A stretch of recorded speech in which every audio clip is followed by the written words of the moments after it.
What's up, YouTube, and welcome to Codename Scream. I am that horror guy, and if you haven't done so already, please make sure to like, subscribe, and ring the bell for notifications for all things horror. I also want to take a moment and thank everybody for your support. We hit 100 subscribers last week. I cannot thank any of you enough for the support you've given me to this point with the Slashathon, coming and joining me with the review series. It's amazing that we've come to this point even in such a short period of time. I have a lot of things planned moving forward, and I think you guys are going to really love what we have going on here. So just thank you. I cannot thank you guys enough, no matter what. But so with that being said, we've been covering my top 5 favorite horror films for the last few weeks. And my number 3 pick, we already covered briefly. I did an episode where I broke down the original Nightmare on Elm Street against the remake from 2010. Nightmare on Elm Street is my 3rd favorite horror film of all time, but it has a shared slot. So because I've already covered Nightmare in a previous episode, which if you haven't checked it out, go take a look. A little bit down the ways, in the beginning when we started this whole thing. But with that shared slot, I was able to now bring that into light, which arguably might be the best sequel in the entire series of these films. So what is my number 3 favorite pick for horror of all time? It is A Nightmare on Elm Street 3 Dream Warriors. This film was awesome. It's even seen in on the horror side as not only the best sequel of that series, one of the most original of the sequels. And I absolutely agree with that. We'll discuss a little bit further as we do. But this brought back Wes Craven into the screenplay side of things. He had stepped away during Nightmare 2, which I will also go back to that here in a little bit. But we also brought back characters from the original Nightmare on Elm Street, with Heather Langenkamp reprising her role as Nancy, and John Saxon coming back as her father. So it was really cool. And then obviously Robert Englund. Duh, Robert Englund is Freddy. He's in all of them. But it was cool to get back a couple of original characters and kind of revisit how Springwood, Ohio is, cinematically. But before we go any further, Nightmare on Elm Street 3 did get released February 27th, 1987. So last week was actually the anniversary of this film. Could not have planned this any better if I tried. I didn't actually try. It just kind of happened that way, and it was awesome, right?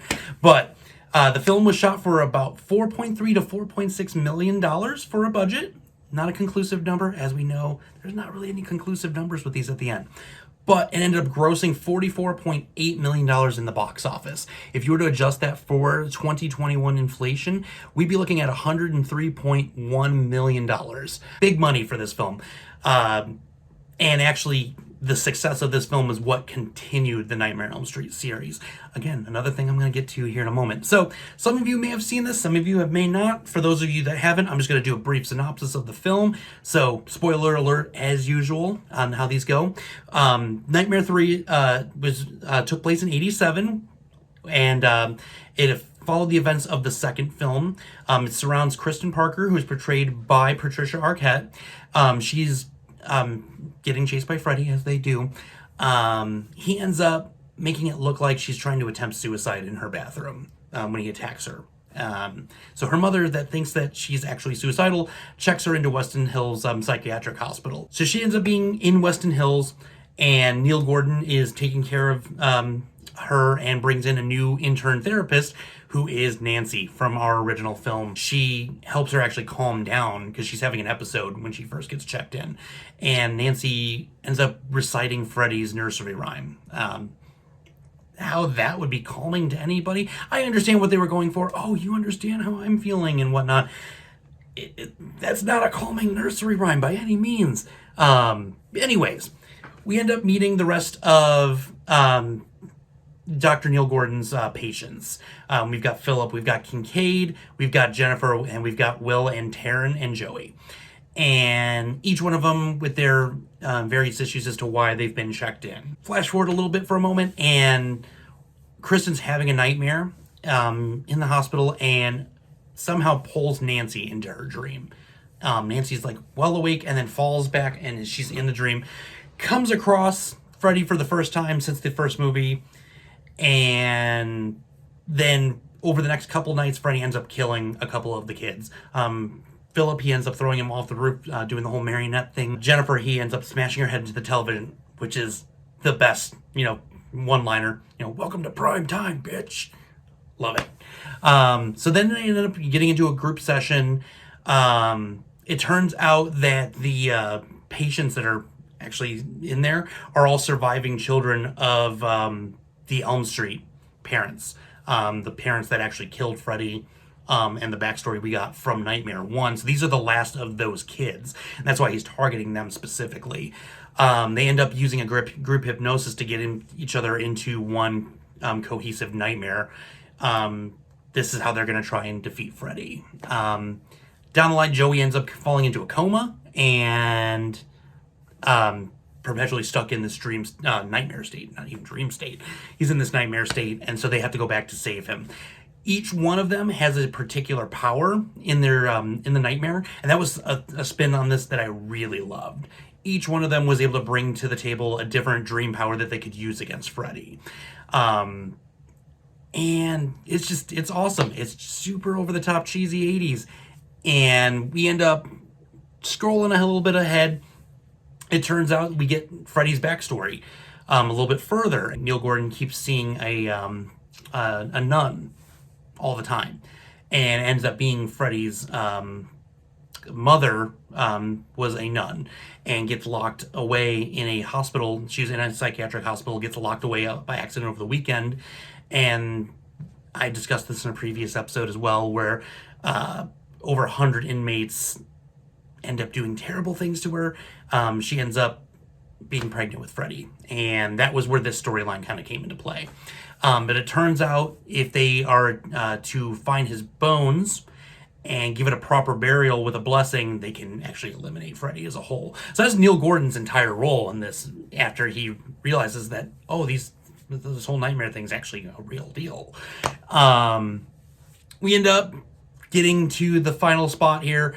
Nancy ends up dying at the end of the film. Spoiler alert. Neil ends up seeing the nun again at Nancy's funeral, and ends up finding the tombstone in the graveyard. That's Amanda Kruger, Freddy's mom. Turns out, that's his mother that he's been talking to, but not talking to.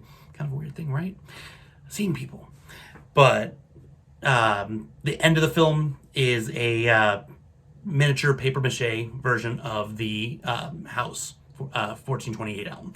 He ends up putting it on his nightstand, and as he's falling asleep, he turns out his lights, and the lights on the house turn on, and then film's over. If you haven't checked this one out, I only do so much justice here. Go watch it. It's awesome.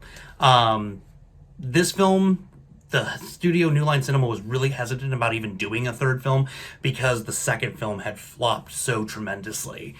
They were unsure if they wanted to even continue the series. And subsequently, the success of the third film that they weren't sure about ended up giving us the continuation moving forward.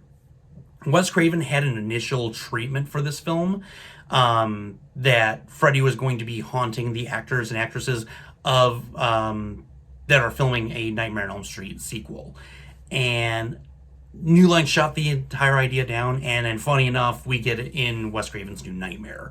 That entire film was meant to be what initially part 3 was. At the time they weren't for it, then they ended up coming through with it, and I was glad they did.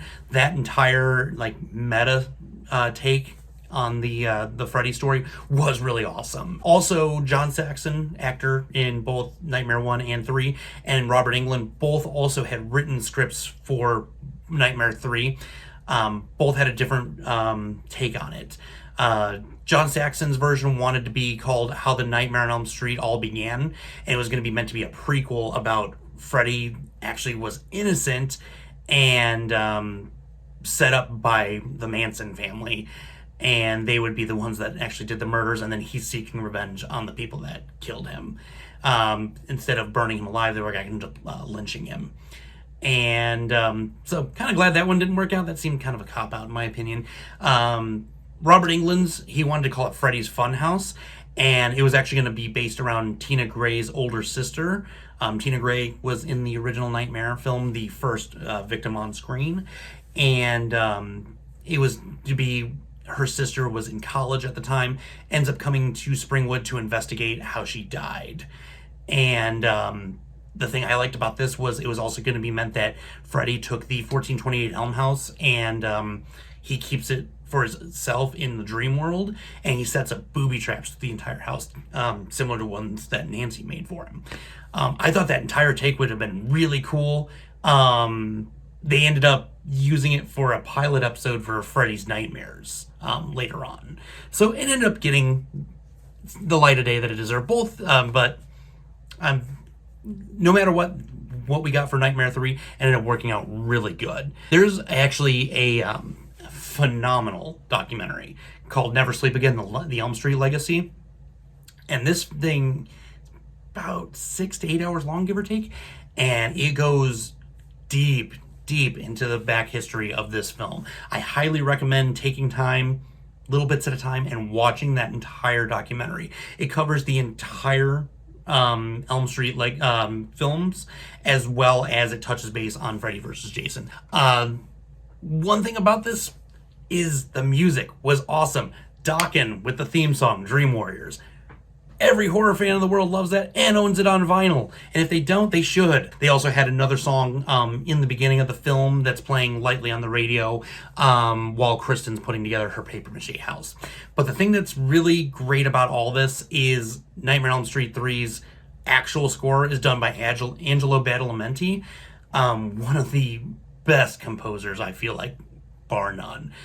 He scored one of the greatest television series of all time with Twin Peaks. That's a show I can't rant and rave enough about. So if you haven't checked that one out, I would highly recommend getting there and check that out as well. So normally at this point I would do a Where's He Now? And we just kind of discuss things post-film. We already covered that in the Nightmare on Elm Street and Reboot episode that I did. So go back and check that one out. You'll get to see where Freddy exists now, besides your nightmares. This movie ended up having a 72% approval rating on Rotten Tomatoes. So up there, as far as with that being said, reviews are concerned, as far as the critic side of things is concerned.